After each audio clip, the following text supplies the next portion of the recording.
Welcome to PR learning lab. My name is Saumya और आज की वीडियो में हम अडोबी फोटोशॉप के वर्क स्पेस और टूल्स के बारे में बात करेंगे। इससे पहले हम ये वीडियो शुरू करें, आप लोग प्लीज़ हमारे चैनल को सब्सक्राइब ज़रूर कीजिएगा और बेल आइकन को हिट करना ना भूलें। इससे पहले वाली वीडियो में आपने फोटोशॉप डॉक्यूमेंट बनाना सीखा था। अगर आपने वो वीडियो नहीं देखी है तो उसका लिंक आपको इस वीडियो के डिस्क्रिप्शन बॉक्स में मिल जाएगा, आप वहां से जाके वो वीडियो देख सकते हैं। अभी मैं अडोबी फोटोशॉप का नया वर्जन यूज़ कर रही हूँ और आप लोग देख सकते हैं कि ये किस तरीके से मुझे नज़र आएगा। आपकी स्क्रीन पर आपको जो ऑप्शंस दिखेंगे वो इन ऑप्शन से अलग हो सकते हैं क्योंकि वो आपके वर्जन पर डिपेंड करेगा। तो यहाँ पर आपको ये जो स्क्रीन दिख रही है इसे हम वर्क स्पेस बोलते हैं। अगर आपको ये सेम ऑप्शंस नज़र नहीं आ रहे हैं तो ऊपर की तरफ विंडोज़ बटन पर क्लिक करके वहाँ पर हमें एक वर्क स्पेस का ऑप्शन नज़र आएगा। जैसे आप अपना कर्सर वर्क स्पेस पर लेकर जाएंगे आपको कुछ और ऑप्शंस नज़र आएंगे। वहाँ पर आपको एसेंशियल्स ब्रैकेट में डिफ़ॉल्ट लिखा हुआ नज़र आएगा, आपको उस पर क्लिक करना है। अब आपको भी इसी तरीके से वर्क स्पेस नज़र आएगा जैसे कि यहाँ पर मेरी स्क्रीन पर नज़र आ रहा है। यहाँ पर लेफ्ट साइड में ये जो आपको ऑप्शंस नज़र आ रहे हैं इन्हें हम टूल बार कहते हैं और मैं आपको इस वीडियो में और आगे आने वाली वीडियोज़ में यही बताऊंगी कि हम इन टूल्स को किस तरीके से यूज़ करते हैं। राइट हैंड साइड में आपको लेयर्स, चैनल्स और पाथ्स का ऑप्शन नज़र आएगा। इन तीनों में से सबसे ज़्यादा इम्पॉर्टेंट पैनल होता है लेयर पैनल। आगे आने वाले ट्यूटोरियल्स में मैं आपको लेयर्स के काम के बारे में बताऊंगी। यहाँ पर जैसे कि आप लोग देख सकते हैं मैंने पहले से ही एक फ़ाइल क्रिएट कर ली है जिसके पिक्सल्स हैं 1080 इंटू 1080। सबसे पहले मैं आपको फाइल को सेव करना और सेव करने के बाद उसे ओपन करना इस बारे में बताऊंगी। फाइल को सेव करने के लिए सबसे ऊपर आपको एक फाइल बटन नज़र आ रहा होगा, आपको उस पर क्लिक करना है। क्लिक करते ही कुछ और ऑप्शंस नज़र आएंगे जैसे कि न्यू, ओपन, ब्राउज इन ब्रिज, ओपन एज और इनके अलावा और भी कई ऑप्शंस। यहाँ पर आपको एक ऑप्शन नज़र आएगा सेव एज का। सेव एज ऑप्शन पे क्लिक करने के बाद एक विंडो ओपन हो जाएगी। फाइल नेम में हम अपनी फाइल का नाम लिख देंगे और उसके बाद सेव बटन पे क्लिक कर देंगे। अब हमने अपनी फाइल को सक्सेसफुली अपने लैपटॉप में सेव कर लिया है। ये फाइल PSD फॉर्मेट में सेव हुई है। PSD फॉर्मेट कुछ नहीं है बल्कि सिंपली एक फॉर्मेट है जिसमें हम अपनी फोटोशॉप की सारी एडिटिंग्स को सेव करते हैं। जैसे कि हम वर्ड डॉक्यूमेंट्स को .doc के फॉर्मेट में सेव करते हैं और टेक्स्ट फाइल्स को .txt फॉर्मेट में सेव करते हैं, उसी तरह हम PSD फॉर्मेट को फोटोशॉप में फाइल्स को सेव करने के लिए यूज़ करते हैं। इस वीडियो में मैं आपको कुछ टूल्स के बारे में बताऊंगी। क्योंकि मैं एक वीडियो में सारे टूल्स कवर नहीं कर सकती तो बाकी के टूल्स मैंने आगे आने वाली वीडियोस में कवर किए हैं। इससे पहले हम ये ट्यूटोरियल स्टार्ट करें, मैं एक फाइल ओपन करना चाहूँगी। फाइल को ओपन करने के लिए ऊपर फाइल बटन पर क्लिक करना है। क्लिक करके हमें एक ऑप्शन नज़र आएगा ओपन का, हमें ओपन ऑप्शन पे क्लिक करना है। तो आप देखेंगे कि ओपन ऑप्शन के आगे कीबोर्ड की शॉर्टकट कीज भी बनी है, हम Ctrl+O दबाकर भी न्यू फाइल ओपन कर सकते हैं। ओपन पर क्लिक करते ही मैं कोई भी एक फाइल चूज कर लूंगी। या तो आप फाइल को इस तरीके से खोल सकते हैं या फिर आप उसको डायरेक्टली ड्रैग करके भी फोटोशॉप में ला सकते हैं। तो अब हम शुरू करेंगे अपना ट्यूटोरियल जिसमें हम अपने पहले टूल की बात करेंगे जिसे हम कहते हैं द मूव टूल। यहाँ पर लेफ्ट साइड में कई सारे टूल्स अवेलेबल हैं। अपना टूल देखने के लिए यानी कि उसका नाम पढ़ने के लिए हम सिर्फ अपने माउस के कर्सर को उस टूल पर ले जाकर रख देंगे और हमें उस टूल का नाम देखने को मिल जाएगा। जैसे कि आप देख सकते हैं मैं अपने कर्सर को मूव टूल पर लेकर गई तो यहाँ पर नाम के साथ साथ ऊपर एक छोटी सी वीडियो भी प्ले हुई जिससे मुझे ये पता लगा कि मूव टूल का काम क्या होता है। आप देखेंगे ब्रैकेट में V लिखा हुआ नजर आएगा। इसका मतलब है कि अगर हम अपने कीबोर्ड में V को प्रेस करेंगे तो मूव टूल ऑटोमेटिकली सिलेक्ट हो जाएगा। फोटोशॉप में जितने भी टूल्स हैं उन सभी का एक कीबोर्ड शॉर्टकट होता है। आप डिस्क्रिप्शन बॉक्स में ये सभी इंपॉर्टेंट टूल्स और उनके शॉर्टकट कीज की लिस्ट को देख सकते हैं। तो आइए शुरू करते हैं अपने फर्स्ट टूल से, जिसे हम कहते हैं द मूव टूल। जैसे कि इसका नाम कहता है मूव, यानी कि इसमें हम एक ऑब्जेक्ट को एक जगह से दूसरी जगह पर ले जा सकते हैं। तो मूव टूल का काम होता है अपनी इमेज को या फिर किसी भी ऑब्जेक्ट को पूरी स्क्रीन पर कहीं पर भी मूव करवाना। मूव टूल के अंडर भी हमें कई सारे टूल्स मिलते हैं जिन्हें हम कहते हैं आर्टबोर्ड टूल। आर्टबोर्ड टूल को सिलेक्ट करके आप यहाँ पर इस तरीके से एक आर्टबोर्ड बना सकते हैं। जैसे कि आप देख सकते हैं यहाँ पर एक आर्टबोर्ड क्रिएट हो चुका है और अगर आप यहाँ पर नीचे, ऊपर, राइट या लेफ्ट कहीं पर भी प्लस साइन को क्लिक करेंगे तो एक और आर्टबोर्ड नजर आएगा। आर्टबोर्ड के बारे में अच्छे से हम आगे आने वाले ट्यूटोरियल्स में बात करेंगे, पर अभी के लिए बस इतना याद रखना इम्पोर्टेंट है कि मूव टूल एक बहुत ही ज्यादा यूज होने वाला टूल है। अब हम वापस अपनी ओरिजिनल फाइल की तरफ चलेंगे। अपने चेंजेस को वापस से रिवर्ट करने के लिए सिंपली कीबोर्ड पे Ctrl+Z या फिर Ctrl+Alt+Z प्रेस कर सकते हैं। अब हम कुछ इंपॉर्टेंट सिलेक्शन टूल्स के बारे में सीखेंगे। यहाँ पर लेफ्ट साइड में आप देखेंगे मूव टूल के नीचे 3 नए आइकन्स नजर आएंगे। ये तीनों ही सिलेक्शन टूल्स बहुत ज्यादा इंपॉर्टेंट हैं। तो अब हम सीखेंगे अपने फर्स्ट सिलेक्शन टूल के बारे में। पहला सिलेक्शन टूल है मार्की टूल। अगर हम इस पर क्लिक करेंगे तो हम रेक्टेंगुलर मार्की टूल को सिलेक्ट कर लेंगे। जैसा कि आपको नाम सुनकर पता लग ही रहा होगा कि रेक्टेंगुलर मार्की टूल हमारी इमेज में एक रेक्टेंगुलर पार्ट को सिलेक्ट करने में हेल्प करता है और जिस रेक्टेंगुलर पार्ट को हम सिलेक्ट करेंगे हम उसके अंदर ही चेंजेस क्रिएट कर सकते हैं। अगर हम चाहे तो हम उसको कॉपी पेस्ट भी कर सकते हैं। अब मैं आपको बताती हूँ कि मार्की टूल यूज किस तरह से होता है। जो भी एरिया आपको सिलेक्ट करना है वहां पर आपको अपने माउस से लेफ्ट क्लिक करना है और लेफ्ट क्लिक करके आपको उसे ड्रैग करते हुए लेके जाना है, जिससे आपको एक रेक्टेंगल फॉर्म होता हुआ नजर आएगा। आप किसी भी वे में रेक्टेंगल बना सकते हैं। तो मैं अभी ये वाला पोर्शन चूज करूंगी। यहाँ पे आपको चलती हुई डॉटेड लाइंस नजर आएंगी। ये उस एरिया को शो करती हैं जो हमने सिलेक्ट किया है। अब ये जो एरिया आपने सिलेक्ट किया है इसके अंदर आप कितने भी चेंजेस कर सकते हैं। अभी मैं इस एरिया को आपको कॉपी पेस्ट करके दिखाऊंगी। अब मैं अपने माउस पे राइट क्लिक करूंगी और यहाँ पे लेयर वाया कॉपी वाला ऑप्शन सिलेक्ट करूंगी। अब आप देखेंगे कि यहाँ पर लेयर्स पैनल में एक लेयर फॉर्म हो गई है। अब आप सिंपली अपने कीबोर्ड पे V प्रेस करेंगे और उस सिलेक्टेड एरिया को ड्रैग करते हुए कहीं पर भी लेके जा सकते हैं। अब मैं इस हिल को यहाँ से ले जाकर इस तरफ प्लेस कर दूंगी। तो मुझे लगता है आप लोगों को समझ आ गया होगा कि मार्की टूल किस तरीके से काम करता है। तो बेसिकली जो भी हमारा रेक्टेंगुलर मार्की टूल होगा वो एक एरिया को सिलेक्ट करेगा और ये जो सिलेक्शन होगी ये एक रेक्टेंगल की शेप में होगी। तो इसी तरीके से आप इस टूल के साथ और भी कई चीजें कर सकते हैं। अब Ctrl+Z प्रेस करके आप इस चेंज को वापस रिवर्ट कर सकते हैं। अब ये जो सिलेक्शन हुई है अगर हमें इसको हटाना है तो हम अपने कीबोर्ड पे Ctrl+D को प्रेस करेंगे तो ये पूरा का पूरा पार्ट डिससिलेक्ट हो जाएगा। अब जैसे कि आप लोग देख सकते हैं कि जो भी पार्ट हमने सिलेक्ट किया था वो डीसिलेक्ट हो गया है। रेक्टेंगुलर मार्की टूल के अंडर भी हमें कई सारे टूल्स नजर आते हैं।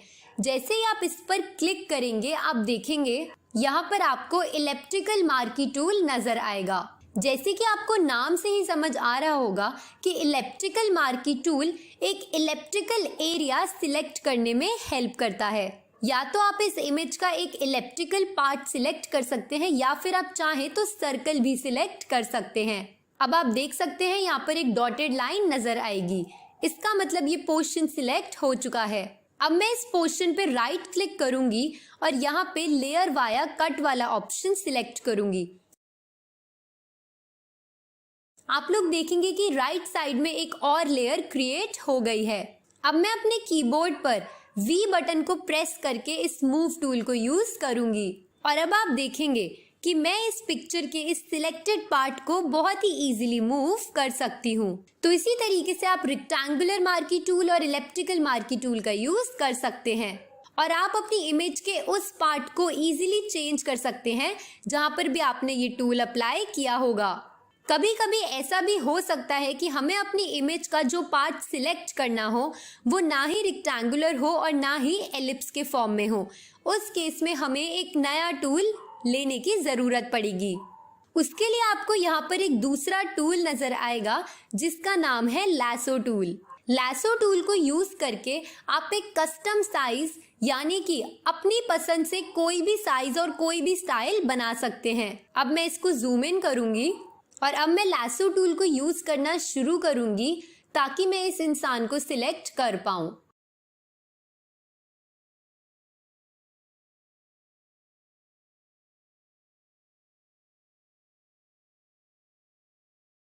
अब जैसे कि आप लोग देख सकते हैं कि मैं एंड पर पहुंच गई हूं, तो अब मैं अपने कीबोर्ड पर स्पेस बार प्रेस करूंगी तो ये इमेज ऑटोमेटिकली नीचे की तरफ आती जाएगी। अपने कीबोर्ड पे आपको स्पेस बार को प्रेस करके रखना है और अपने माउस को नीचे की तरफ ड्रैग करना है। जैसे ही आप ये करेंगे आपकी इमेज नीचे की तरफ आना शुरू हो जाएगी और जब आपको लगे कि आपकी इमेज सही पोजीशन पर आ गई है तो आप स्पेस बार को छोड़ सकते हैं और लैसो टूल को यूज करना कंटिन्यू कर सकते हैं। अब मैं वापस स्पेस बार को प्रेस करूंगी और अपने माउस से ड्रैग करूंगी और अब मैं यहाँ पर इसको एंड करूंगी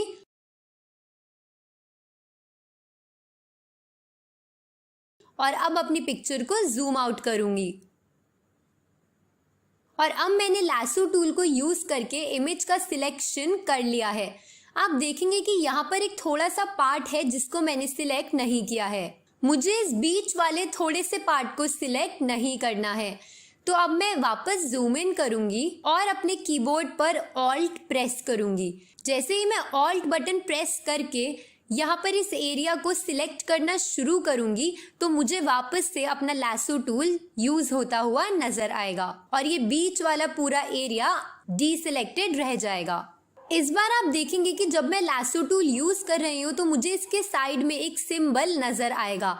ये सिंबल होता है डीसिलेक्शन का और अब मेरे पास इस इंसान की बॉडी की एक आउटलाइन है जो मैंने लैसो टूल को यूज करके सिलेक्ट करी है। अब ये एरिया सिलेक्ट करके मैं इसके साथ काफी कुछ कर सकती हूँ, जैसे कि मैं इस बैकग्राउंड को भी चेंज कर सकती हूँ। वो मैं आपको आगे आने वाली वीडियोस में बताऊंगी।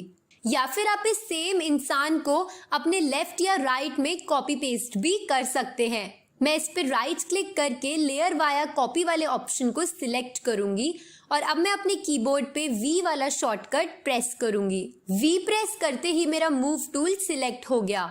अब मैं इस इंसान पर क्लिक करके इसको सिंपली ड्रैग कर सकती हूँ।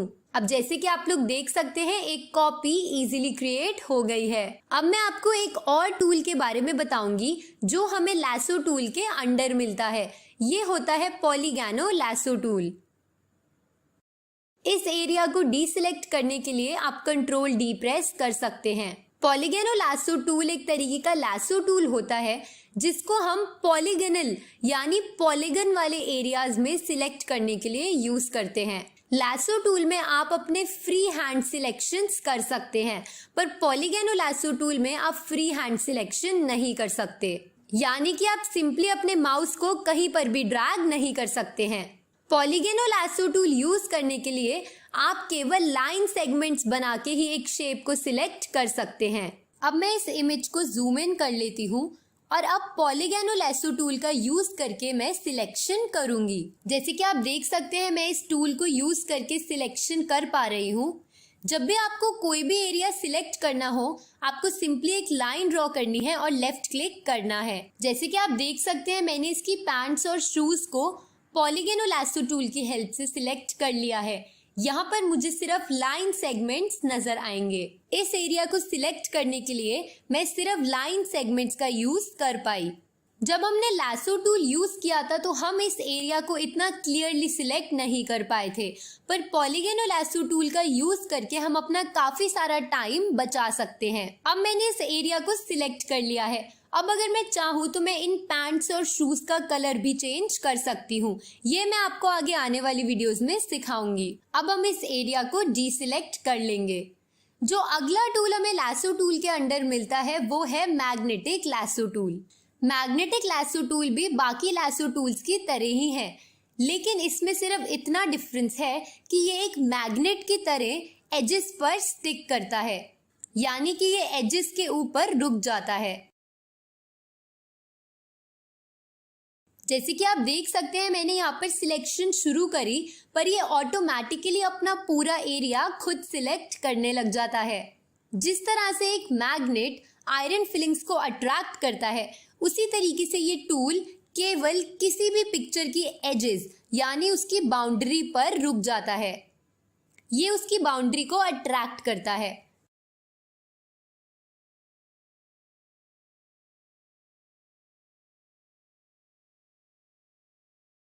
जैसे कि आप देख सकते हैं ये वाली सिलेक्शन पूरी हो चुकी है और मैग्नेटिक टूल बाकी दोनों लैसो टूल से बहुत ज्यादा जल्दी और क्लियरली काम करता है।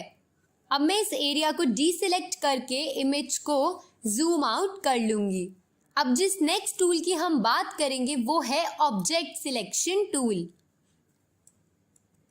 ऑब्जेक्ट सिलेक्शन टूल किसी भी ऑब्जेक्ट को सिलेक्ट करने में हेल्प करता है। इसमें हमें सिर्फ और सिर्फ एक रेक्टेंगल ड्रॉ करना है और उसके अंदर जो भी ऑब्जेक्ट होगा ये टूल उसको अपने आप ही आइडेंटिफाई यानी कि पहचान लेगा। ऑब्जेक्ट सिलेक्शन टूल केवल और केवल फोटोशॉप के नए वर्जन में ही अवेलेबल है। अब मैं इस पर्सन की सिलेक्शन ऑब्जेक्ट सिलेक्शन टूल की मदद से करूंगी। जैसे कि आप देख सकते हैं कि ऑब्जेक्ट सिलेक्शन टूल ने ऑटोमेटिकली इस पर्सन को डिटेक्ट कर लिया है और ये आराम से सिलेक्ट हो चुका है। अब मैं जूम इन करूंगी तो आप देखेंगे कि यहाँ पर एक पार्ट सिलेक्ट हो चुका है जो हमें नहीं चाहिए। तो अब मैं इस एरिया को डीसिलेक्ट करने के लिए जो भी टूल्स हमने पहले सीखे थे उनको यूज करके कर सकती हूँ। अगर मैं उस तरीके से नहीं करना चाहती तो मैं सिंपली अपने कीबोर्ड पर ऑल्ट की प्रेस करूंगी और यहाँ पर भी ऑब्जेक्ट सिलेक्शन टूल का यूज करूंगी। अगर आपको लगता है कि कुछ पार्ट अधूरा सिलेक्ट हुआ है या फिर ठीक से नहीं हुआ है तो उसके ऊपर हमें कीबोर्ड पर शिफ्ट की को प्रेस करना है और शिफ्ट की को प्रेस करके मैं वापस से इस तरीके से रेक्टेंगल बनाऊंगी और मेरा सिलेक्शन एक और बार सही तरीके से हो जाएगा। जैसे कि आप देख सकते हैं अब ये वाला शू प्रॉपरली सिलेक्ट हो गया है। अब मैं दूसरे वाले शू के साथ भी यही करूंगी। जैसे कि आप देख सकते हैं अभी भी थोड़ा सा पार्ट सिलेक्ट होने के लिए रह गया है, तो मैं वापस जूम इन करके शिफ्ट प्रेस करूंगी और एक रेक्टेंगल फॉर्म करूंगी। ऑब्जेक्ट सिलेक्शन टूल एक बहुत ही ज्यादा एडवांस टूल है और ये हमें हेल्प करता है डायरेक्टली किसी भी ऑब्जेक्ट को सिलेक्ट करने में। ये हमारा बहुत ही ज्यादा टाइम बचाता है और बहुत ज्यादा इम्पोर्टेंट भी है। जैसे कि आप देख सकते हैं यहाँ पर सिलेक्शन ऑलरेडी हुई है। अब मैं इस पर राइट क्लिक करके लेयर वाया कट वाले ऑप्शन को सिलेक्ट करूंगी। जैसे यहाँ पे राइट साइड में आप देख सकते हैं मुझे एक और लेयर जो कि अभी क्रिएट हो चुकी है वो नजर आएगी। मैं जैसे इस लेयर को हाइड करूंगी मेरा ऑब्जेक्ट और बैकग्राउंड एक दूसरे से अलग हो जाएंगे। अब मैं इसको अनहाइड करूंगी और लेयर 0 पे क्लिक करूंगी। लेयर 0 को सिलेक्ट करके मैं ऊपर इमेज वाले ऑप्शन पे क्लिक करूंगी। अब मैं एडजस्टमेंट्स वाला ऑप्शन सिलेक्ट करूंगी और यहाँ पे ब्लैक और व्हाइट वाले ऑप्शन पर क्लिक करूंगी। जैसे मैंने ओके किया आप देखेंगे कि अब ये जो बैकग्राउंड है ये कलर्ड से ब्लैक और व्हाइट में चेंज हो गया है। आपने कई बार ऐसी पिक्चर्स देखी होंगी जहाँ पर जो ऑब्जेक्ट है वो कलर्ड होता है पर जो बैकग्राउंड होता है वो ब्लैक और व्हाइट होता है या फिर किसी डल शेड में होता है। तो ये वाली एडिटिंग इसी तरीके से की जाती है। वो लोग सिलेक्शन टूल का यूज करके ही ऐसा करते हैं, या तो बैकग्राउंड में चेंज करते हैं या फिर पूरे के पूरे ऑब्जेक्ट में चेंज करते हैं। ये चेंजेस करने के लिए वो सिंपली उस पोर्शन को सिलेक्ट करते हैं सिलेक्शन टूल की मदद से और उसके बाद जितने भी चेंजेस करने हैं वो सारे आराम से कर देते हैं। ऑब्जेक्ट सिलेक्शन टूल के अंडर भी हमें कई सारे सिलेक्शन टूल्स मिलते हैं। उससे पहले मैं कंट्रोल Z करके ओरिजिनल पिक्चर पर आ जाऊंगी। अब जब मैं ऑब्जेक्ट सिलेक्शन टूल पर क्लिक करूंगी, आप देखेंगे यहाँ पर क्विक सिलेक्शन टूल का बटन नजर आएगा। इससे पहले हम क्विक सिलेक्शन टूल का यूज करें, मैं इस एरिया को डीसिलेक्ट करूंगी। जैसे मैं क्विक सिलेक्शन टूल को सिलेक्ट करूंगी, आप देखेंगे कि यहाँ पर मेरे कर्सर की जगह मुझे एक प्लस का साइन नजर आएगा। मैं इस प्लस के साइन को इंक्रीज और डिक्रीज कर सकती हूँ। आप देखेंगे आपके कीबोर्ड पे एंटर की के पास एक ब्रैकेट का की नजर आएगा। जब हम राइट ब्रैकेट वाली की को प्रेस करेंगे तो इस प्लस का साइज इंक्रीज होता हुआ दिखेगा। या फिर आप यहाँ क्लिक करके इस तरीके से भी अपने ब्रश का साइज चेंज कर सकते हैं।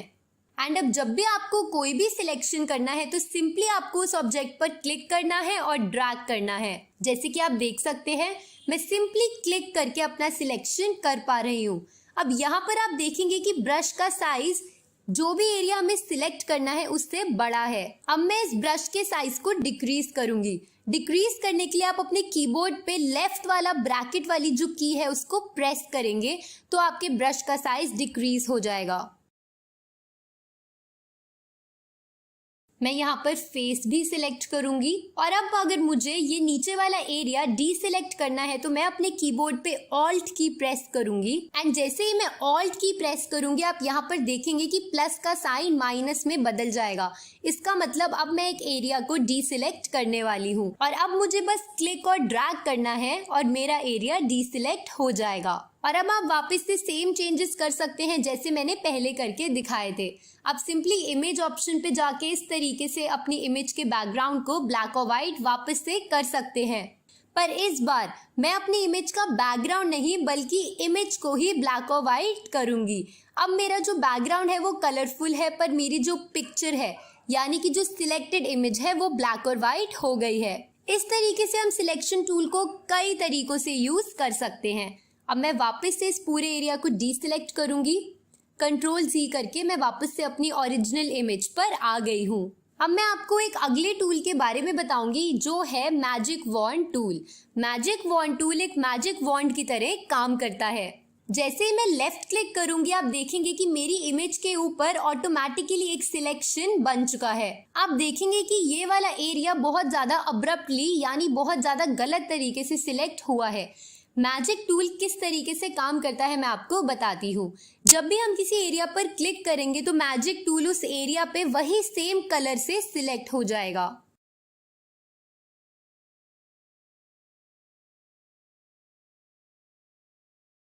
अगर सिलेक्ट करते हुए आपको लगता है कि आपने कोई रॉन्ग सिलेक्शन कर लिया है तो प्रीवियस वाले यानी पहले वाले सिलेक्शन में जाने के लिए आप सिंपली कंट्रोल Z कर सकते हैं। अब मैं शिफ्ट प्रेस करके वो सारा एरिया सिलेक्ट करती जाऊंगी जो भी मुझे चाहिए। थोड़े और अच्छे से समझने के लिए मैं इसको जूम इन कर दूंगी। जैसे कि आप देख सकते हैं इस पिक्चर में बहुत सारे शेड्स हैं तो ये काफी सारा टाइम ले रहा है। अब जैसे कि आप देख सकते हैं मैंने मैजिक वॉन्ड टूल का यूज करके एक सिलेक्शन कर लिया है जिसने ऑटोमेटिकली कलर्स को डिटेक्ट किया और एक सिलेक्शन कर दिया। सो इस तरीके से हम काफी सारे सिलेक्शन टूल्स को यूज कर सकते हैं जैसे भी हम चाहते हैं। हम किसी भी एरिया को सिलेक्ट करके उसमें अपने हिसाब से चेंजेस कर सकते हैं। बाकी टूल्स के बारे में हम आने वाली वीडियोस में जरूर सीखेंगे।